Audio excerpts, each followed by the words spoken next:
안녕하세요. 소쿨극장의 소리내어 읽거나 눈을 감고 듣기 코너입니다. 오늘은 임진왜란 당시 의병장이었던 김천일 장군의 부인에 관한 민간 설화입니다. 전해지는 이야기에 의하면 불세출의 영웅 김천일 뒤에는 남다른 안목으로 다가올 전쟁을 예감하고 대비했던 부인이 있었다고 하는군요. 구독과 좋아요, 그리고 알람 설정 부탁드립니다. 재미있고도 좋은 글로 보답하겠습니다. 임진왜란 당시 의병장이었던 창의사 김천일의 아내는 활달했을 뿐 아니라 자기 주장이 뚜렷했다. 그녀는 시집 온 그날부터 베개를 높이 베고 누워 편안하게 잠만 자며 하는 일이 한 가지도 없었다. 보다 못한 시아버지가 한마디 했다. 너는 착하고 어여쁜 며느리이긴 하다만 남의 집 며느리가 되어서는 살림 꾸리는데 전혀 마음이 머무르지 않으니 참으로 걱정이로구나. 그러자 며느리가 빈손을 들어 보이며 당돌하게 대꾸했다. 손 안에 들고 있는 것이 아무것도 없는데 무엇을 가지고 살림을 꾸리겠습니까? 시아버지는 남녀 종을 각각 5명씩 해서 10명, 벼 20섬 그리고 소 2마리를 주면서 말하였다. 이만하면 좋게 살림을 꾸려나갈 미천이 되겠느냐? 그녀는 예 하고 대답하고는 즉시 노비들을 불러서 이르기를 이제 자네들은 내 수하에 들어왔으니 내 지시를 따라야 하네.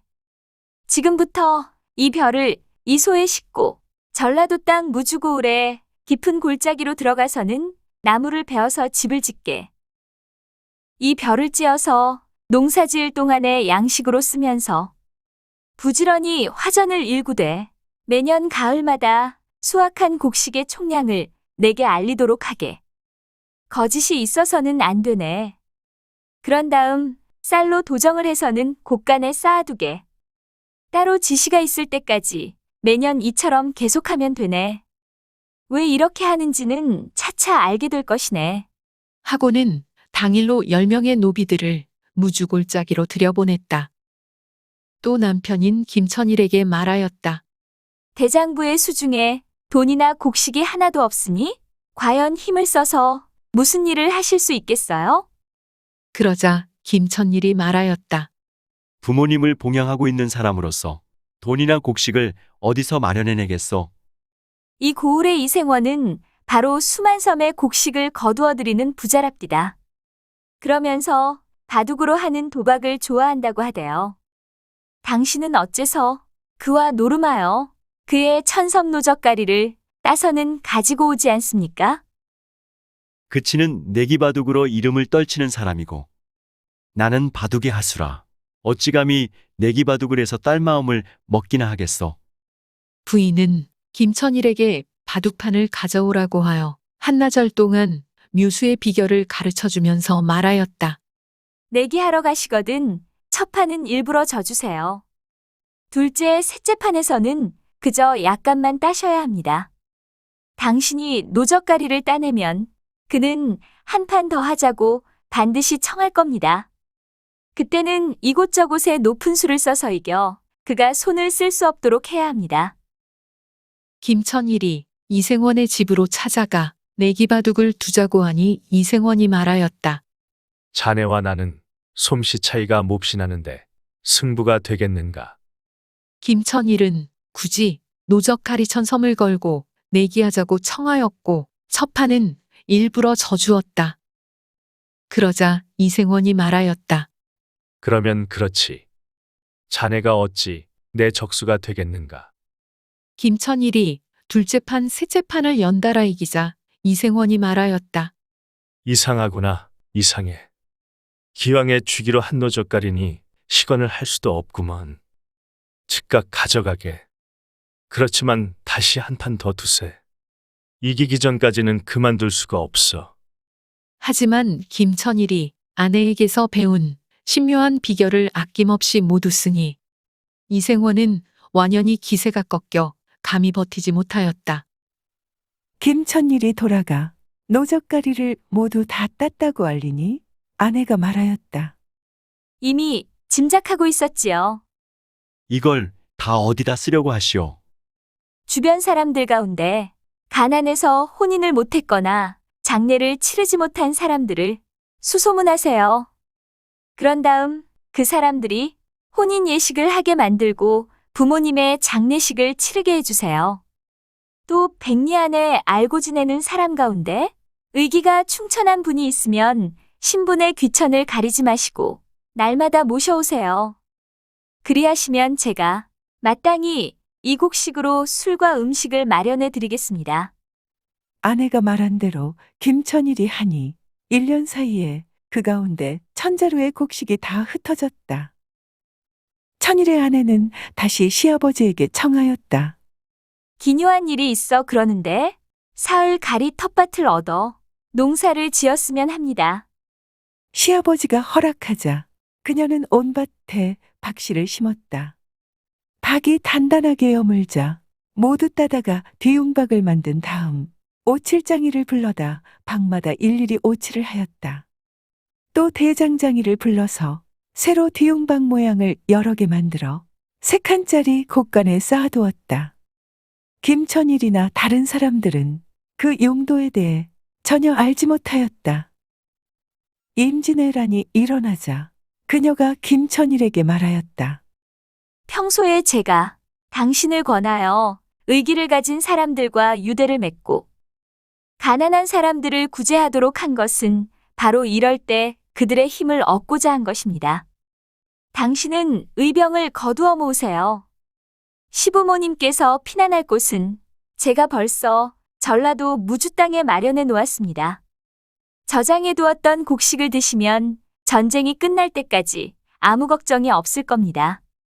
저는 집에 머물면서 군량을 마련하는 것으로 당신을 돕겠습니다. 이에 김천일은 통곡만 하고 있으면 무슨 소용이 있는가? 나라에 큰 난리가 일어나서 군부가 파월하고 있는 때에 세신인 내가 목숨만 건지려고 해서는 안 될 일이다. 나는 장차 의로운 군사를 일으켜 난리 속으로 뛰어들 것이다. 가령 힘이 약해서 상대가 되지 않는다고 하면 그때는 오직 죽음이 있을 따름이니 죽지 않고서는 나라에 보답할 길이 전혀 없다. 고 안팎에 그의 의기를 밝힌 다음 의병을 일으켰다. 한편 김천일의 아내는 의병들이 장차 외놈들과 접전하려 할 때 의병 각 사람에게 긴 대나무 장대에 오칠한 뒤웅박을 걸어 어깨에 둘러매게 하였다. 그런 다음 외놈을 보면 거짓으로 패하는 체하고 퇴진하면서 새로 만든 뒤웅박을 길에 놓아두게 하였다. 외놈들은 북쪽으로 추격하다가 오칠한 뒤웅박이 있는 곳에 이르러 시험 삼아 들어보았더니 무거워서 움직이기가 어려웠다. 이에 외놈들이 깜짝 놀라 서로 보며 말하였다. 조선의 병사들이 이처럼 무거운 쇠바가지를 어깨에 메고서 달리다니 이들은 모두 실력이 있나 보. 그들이 패에서 달아나는 것은 우리를 유인하는 것이니 그 앞에 가까이 가지 말아야겠어. 그 계책에 떨어질지도 몰라. 이 때문에 의병들은 여러 차례 외놈들과 교전하였음에도 한 번도 패배하지 않았다. 이처럼 김천일이 의병을 일으킨 일에 시작과 끝에는 부인의 도움이 많았다고 한다. 김천일 의병장의 최후는 장엄하다. 김천일은 조선과 명나라의 연합군에 쫓겨 남하하는 왜군이 진주성을 노린다는 소식을 듣고 진주성이 무너지면 호남의 곡창지대가 왜군의 손에 떨어지게 된다는 걱정으로 급히 진주성으로 의병을 이끌었다. 1593년 6월 14일 300명의 의병을 이끌고 진주성에 입성하자 소문을 듣고 관군과 의병이 모여들기 시작했다. 김천일은 모두 3천의 병사로 왜군 10만 명과 21일부터 29일까지 100여 차례에 이르는 처절한 전투를 밤낮으로 벌였다. 분전했지만 중과부적으로 성이 함락하자 김천일은 왜적의 칼날에 몸을 더럽히지 않겠다며 큰아들 상권과 서로 껴안고 촉성루에서 남강에 몸을 던져 순사하였다.